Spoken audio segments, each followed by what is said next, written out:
అబ్బాయి జాతకంలో దోషముంది. ముందు ఏదైనా 4 కాళ్ల జంతువుతో పెళ్లి చేయమని జ్యోతిష్యుడు అబ్బాయి తండ్రితో చెప్పాడు. జ్యోతిష్యాన్ని గుడ్డిగా నమ్మే అతను కొడుకుకి విషయం చెప్పి బలవంతంగా పెళ్లి కొప్పించాడు.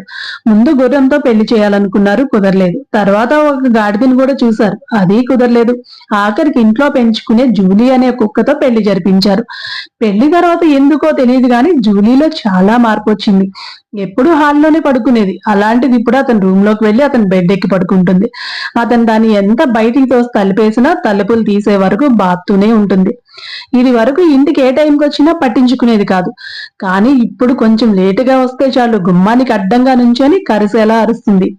ఇంకా అతను ఎవరితోనైనా నవ్వుతూ మాట్లాడితే అంతే సంగతి. ఒకరోజు జ్యోతిష్యుడు ఇంటికి వచ్చి ఇంక దోషం తీరిపోయింది, జూలీ మెడలో తాళి తీసేయొచ్చని చెప్పి వెళ్ళాడు. సరే అని జూలీ అత్తగారు జూలీ మెడలో తాళి తీయబోతే ఆవిడ మీద పడి ఇంటి చుట్టూ పరిగెత్తిచ్చింది. ఆ రోజు ఆవిడ తలకి 4 కుట్లు పడ్డాయి.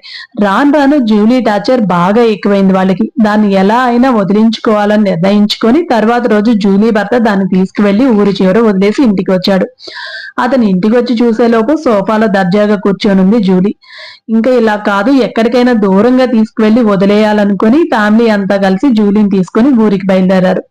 నైట్ హోటల్లో స్టే చేసి దాన్ని ఎలా అయినా అక్కడే వదిలేసి వచ్చేయాలని నిర్ణయించుకొని ప్లాన్ అమలు చేశారు.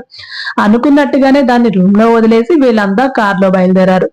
దాని నుంచి తప్పించుకోవాలన్న కంగారులో వేరే కారుకు డాష్ ఇచ్చాడు జూలీ భర్త. అవతలి కారులో ఉన్న వాళ్ళంతా కిందకి దిగి అతని కాలర్ పట్టుకోపోతే ఇంకా మన జూలీ ఒక రేంజ్ లో వచ్చి, ఖబర్దార్, నా భర్తను టచ్ చేయాలంటే నన్ను దాటి ముందుకు రావాల్సిందే అన్నట్లుగా అడ్డంగా నుంచింది. అందరినీ అక్కడి నుంచి తరిమి కొట్టి అమాయకంగా వెళ్లి కారు ఫ్రంట్ సీట్ లో ఎక్కి కూర్చుంది.